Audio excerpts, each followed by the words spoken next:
Dalam kesempatan kali ini, saya akan membahas kasus pelanggaran kode etik profesi untuk memenuhi tugas mata kuliah etika profesi dan hukum kesehatan. Sebelumnya, perkenalkan saya Salma Ajlaini, NIM 18070260047. Dosen pengampu saya adalah Ibu Puji Lestari SKM MPH. Saya dari kelas Gizi 6B.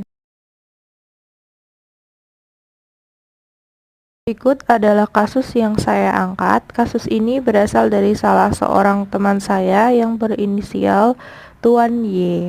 Jadi, kasusnya adalah ada pasien rawat inap di rumah sakit X di Kota Rembang, kota saya. Beliau ini berinisial Tuan Y. Beliau mengalami sakit demam tipoid dengan gejala muntah, lemas, dan tidak nafsu makan.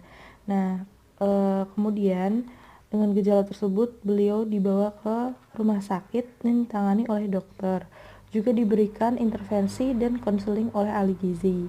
Konseling diberikan baik kepada Tuan Y maupun keluarganya. Namun, faktanya Tuan Y ini enggan makan makanan rumah sakit. Dia berdalih sedang tidak nafsu makan dan menurut dari rumah sakit ini kurang disukai oleh Tuan Y, sehingga Tuan Y meminta keluarga membelikan makanan lain yang dia sukai. Nah, keluarganya ini terpaksa memberikan daripada si Tuan Y ini tidak mau makan sama sekali. Nah, makanan di rumah sakit ini malah dimakan sama keluarganya. Tuh. Sehingga saat pengecekan makanan, sisa makanan atau komstok itu, makanan itu kelihatan habis, padahal pasien nggak makan, yang makan kan keluarganya. Nah, atas hal ini, pasien itu tidak mendapatkan dukungan gizi yang optimal, sehingga pasien itu sembuh lebih lama, sekitar 1 minggu ya, lebih lama daripada ketika dia bisa mendapatkan dukungan gizi yang optimal. Nah, kemudian kita lanjutkan ke analisa permasalahan pelanggaran kode etik kesehatan oleh profesi gizi ya. Berdasarkan kasus tadi yang telah kita jabarkan atau saya jabarkan, ahli gizi ini melanggar etika kewajiban ahli gizi kepada pasien butir 9, 12, dan juga 13. Isi butir 9 kewajiban ahli gizi terhadap klien adalah ahli gizi berkewajiban sepanjang waktu untuk senantiasa berusaha memelihara dan meningkatkan status gizi klien baik dalam lingkup institusi pelayanan gizi dan dalam masyarakat umum.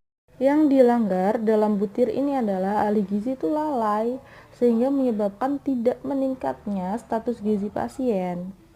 Selanjutnya ada butir ke-12 yang berisi ahli gizi berkewajiban senantiasa memberikan pelayanan gizi yang prima, cepat, dan akurat terutama pada klien yang menunjukkan tanda-tanda masalah gizi atau kurang gizi.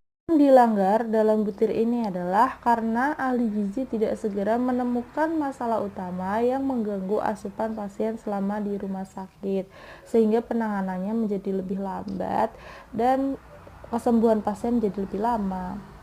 Isi butir 13 adalah ahli gizi berkewajiban untuk memberikan informasi kepada klien dengan tepat dan jelas, sehingga memungkinkan klien agar mengerti dan bersedia mengambil keputusan sendiri berdasarkan informasi tersebut.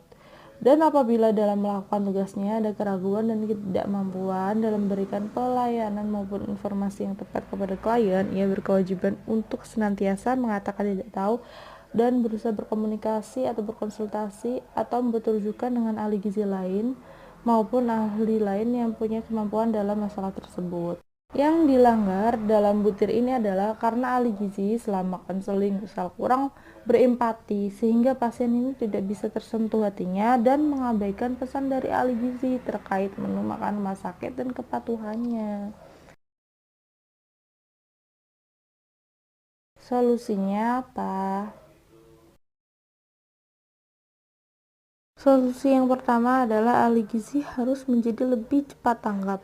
Ahli gizi seharusnya cepat tanggap terhadap kondisi pasien. Misalnya, jika status gizi pasien tidak meningkat dan tidak ada perubahan sesuai target, saat monitoring dan evaluasi segera untuk diperbaiki dan didiskusikan penanganannya dengan mencari tahu etiologi yang tepat.